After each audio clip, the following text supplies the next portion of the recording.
Hello, it's David Sullivan Nisbet. Welcome to the weekly update for August the 2nd, 2019. It's probably about 9 o'clock.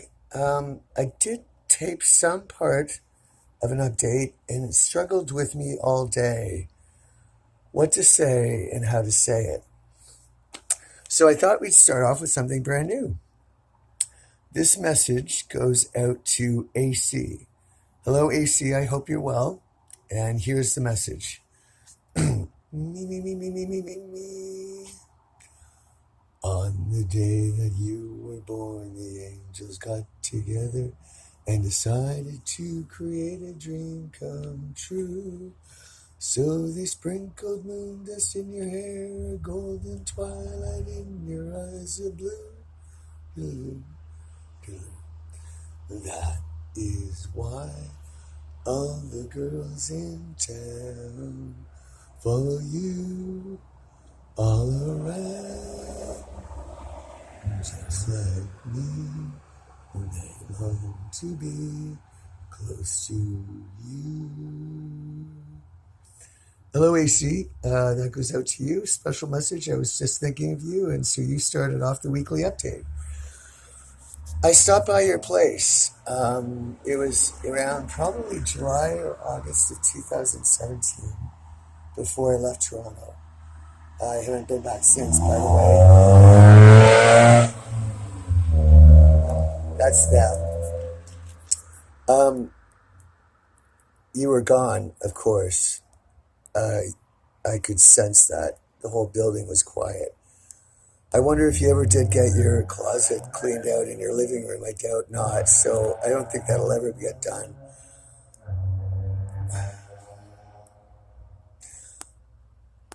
I hope you're well.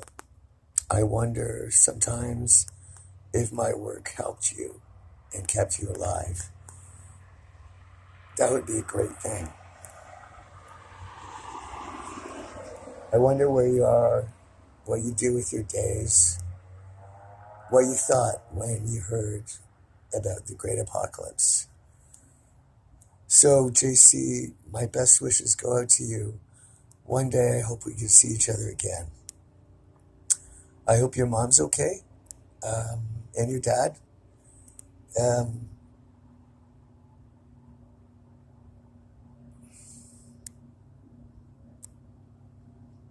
who could have ever dreamed? The week, what can I say about this week? Well, I think what's made it so uncomfortable to do this update today, is the week was full of more violence and harassment and threat by none other than the RCMP. They started off the week and they pretty much they were there every single day. On Sunday, I was in a suburb of Chilliwack. I wanted to get a cab. I'd gone for a long walk and I wanted to just get a cab back. I found it difficult to get one. And a cop came by in a car. They always come in unmarked cars without clothing, like officers' uniforms. I thought he was stopping to pick me up, to give me a lift. This guy, the more I encounter these things, the more afraid I get. Not for me personally, but for any living organism to be near them. They are so off the charts. They're lunatics. This piece of work was, and I mean, the funny thing is, you got this 250 pound, 6'2" or 3" guy with muscles galore, and you look at him and you think to yourself, you don't have a penis.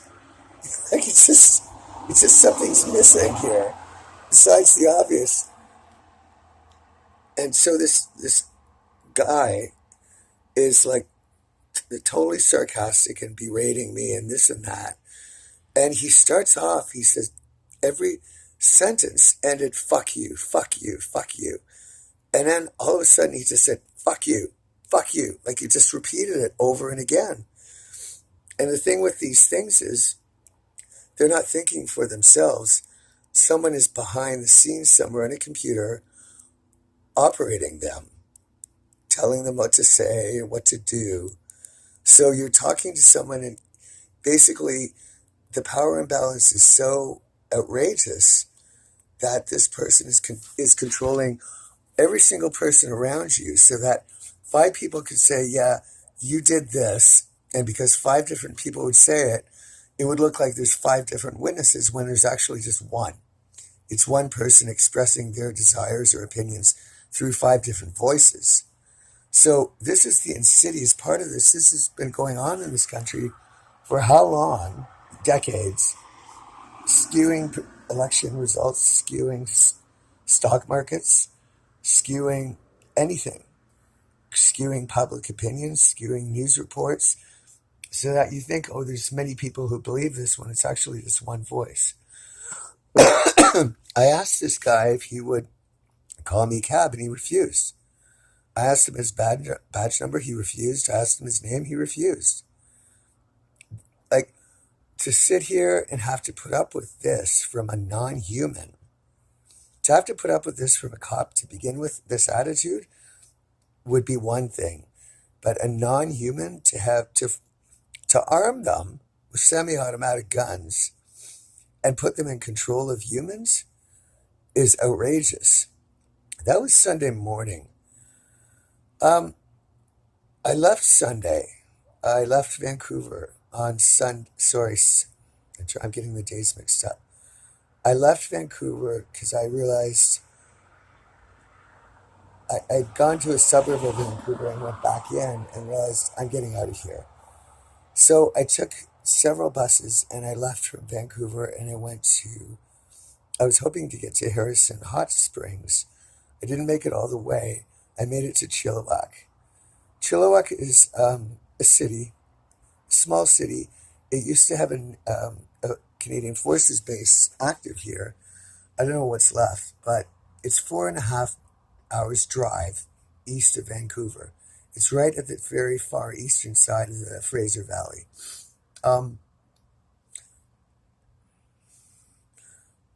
I did a Google search on Sunday morning to get an itinerary on how to get here, and it listed the buses and times and what platforms to get.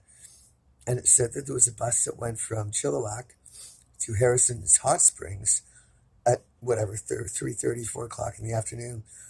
I get to Chilliwack, there is no bus service. There was nothing. There never is any bus service on Sundays on that route. They lied. They made up the whole thing.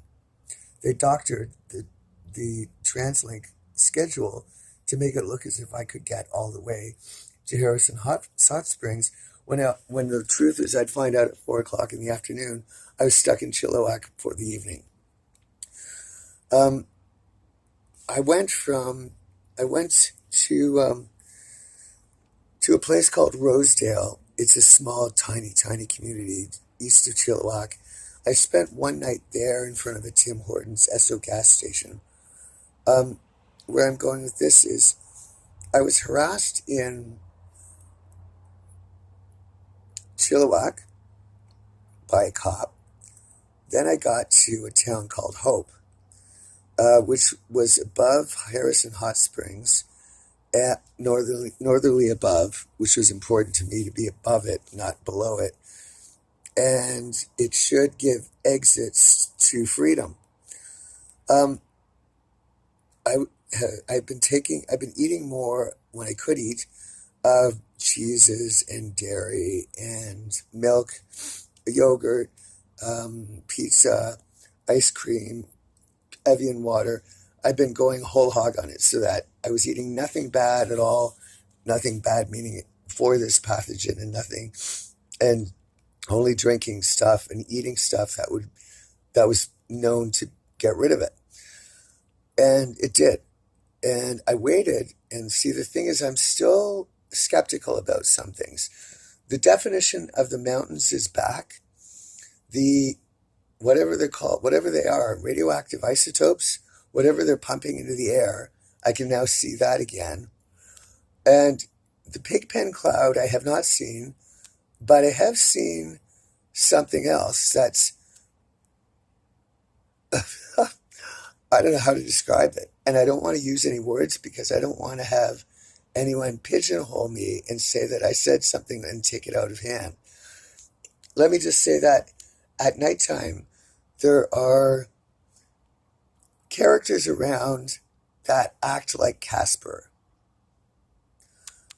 And this is new and it's very odd. And the sad thing is, there's been money that's been stolen from me every month, about $400 on average. I could never figure out how they were getting the money out of my bank account. I figured out eventually, yeah, they were taking my bank card, going to the bank machine, and withdrawing $100 every time.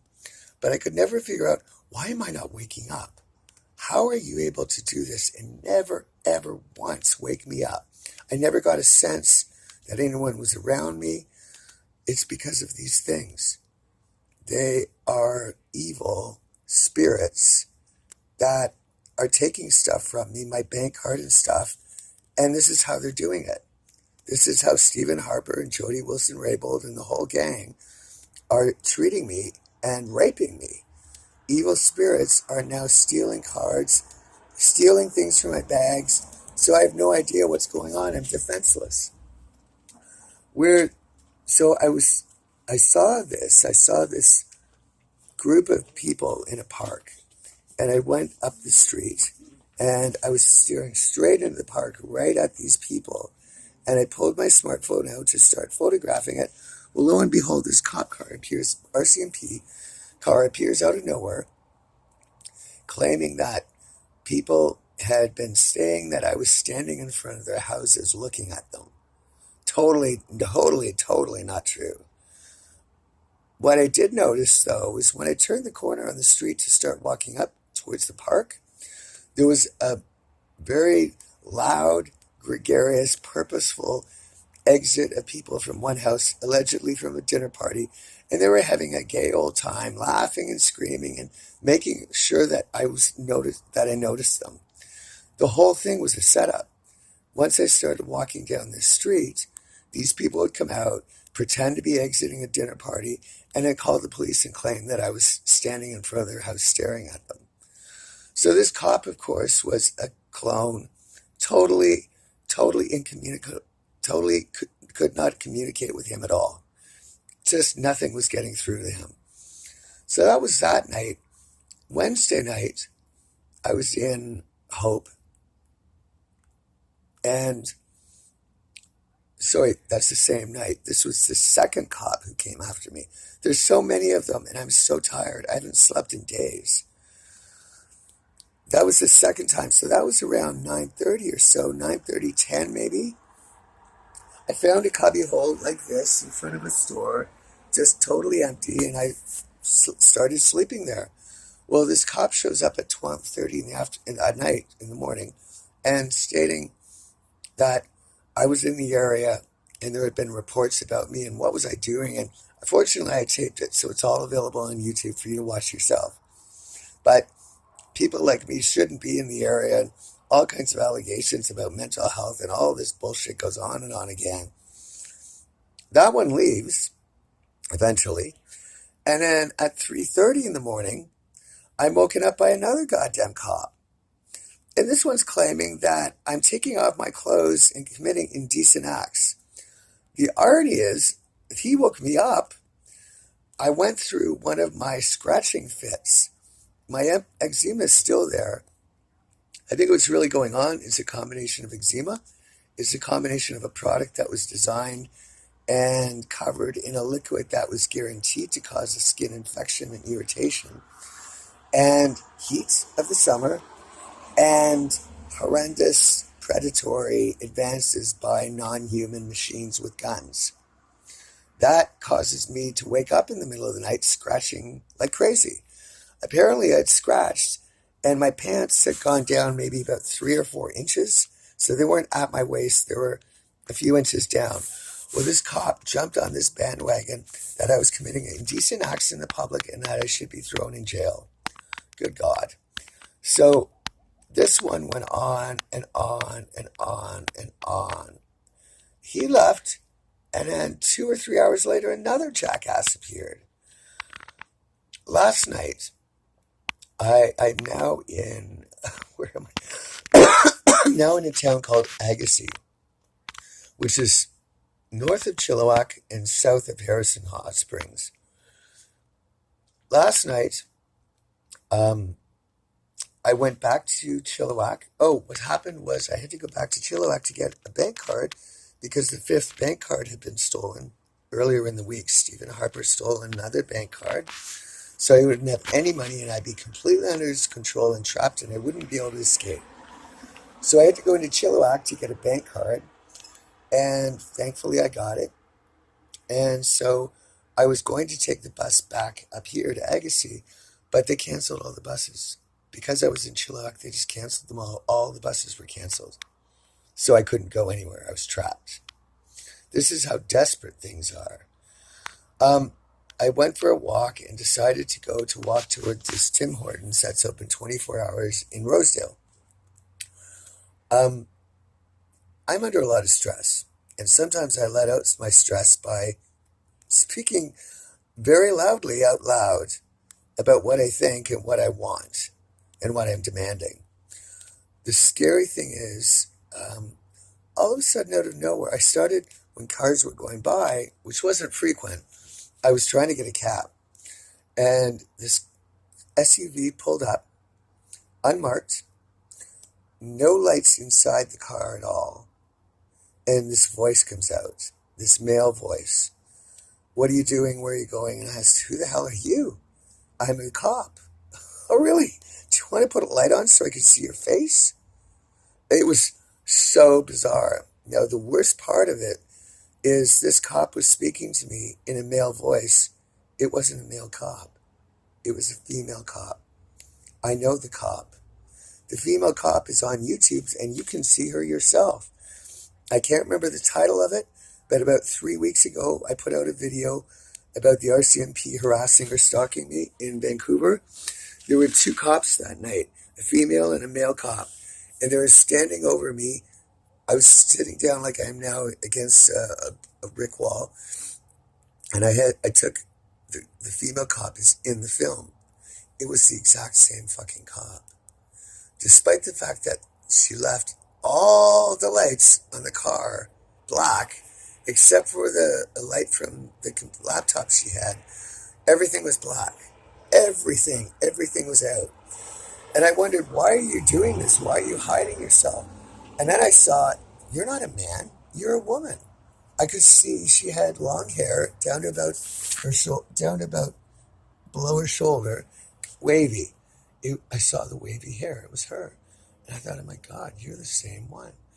You know, it startled me, and I was trying to figure out, why are you talking like a man now then? If you're a woman, why are you disguising your voice? The scary thing is, Chilliwack, like I said, is 4.5 hours drive east of Vancouver. There's no way an RCMP cop would be stationed in two cities so far apart from each other. This cop isn't stationed anywhere. She's stalking me. I am her prey. Her whole job is to stalk me wherever I go. So the scenario is we've got this clone that's not human, and really it's not a clone either, because a clone to me means a fairly close replica or a facsimile of it. These things are made from scratch by throwing a whole bunch of DNA and chromosomes together from different animals and species. This thing, and many of these things that are violent beyond control, have been armed with guns, if not semi-automatic guns, and they have control over humans. So a freak non-human, a species that's never been on the planet before, that all the other animals fled from, is in control of my life. And I'm defenseless. That's the overriding theme of this week to me is these people are lunatics. They're not even remotely human. They don't have our sex organs. They don't have deductive reasoning like we do. And they don't have human compassion.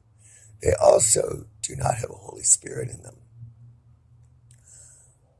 It's depressing and frustrating because they repeat the same thing day after day. They'll have dogs fucking each other, or a pizza box, or a loud noise like we saw at the beginning of the video to make you deaf. I can't communicate with these things. It's been 3 years. I was supposed to have been dead ages ago. I figured it all out, or much of it. And now they're in a lose-lose situation. There's no way out for them. I'm in a situation where I'm trapped and starved and denied medical care and clothing. Oh yeah, I did buy a new shirt today, this green shirt. We have to get up to take our clothes off anyway. I bought this shirt, and the reason I had to buy it is because it's a nice shirt. It looks good on me. Green looks good. The reason I had to buy it is because they stole my one remaining shirt. I had a black long sleeve shirt. They stole it. So I had no shirt. I had nothing to wear except a coat. They stole, literally, the clothing from my back. This is the world's richest and most powerful people have made me homeless 4 times, and now they're so goddamn evil and hateful, they stole the one remaining shirt right off my back. I'm at wit's end with the stupidity and nonsense of it all. I was not allowed to eat for the last 2 days. I was specifically not given any money, not given any food, not allowed to get anything. So today we continued that. I'm not eating anything until I'm with my sister, Kelly Dobson.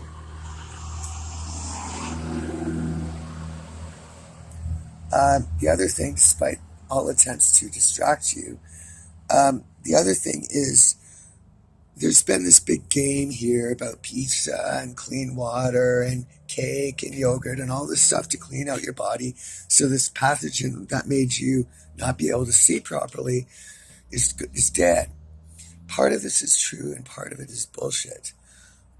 They've always wanted me to spend all my money, so I'm poor, so I have to beg for everything. And they've always wanted to starve me to death. What they did, though, is the big hoax here, or joke is, he's so stupid and mentally retarded he'll believe anything, is that the definition of the mountains and what I could see is fine. If there is an improvement, what they tried to do was just add to it. So to get me to spend all my money and eat pizza because they're panicked if I don't eat. They've got this schizo thing going on. They don't want to feed me because they want me to die, but they know if I don't eat, I will die, and then they're really fucked. So they don't know what the hell they're doing. So it goes from one thing to another, to another, to another, to another.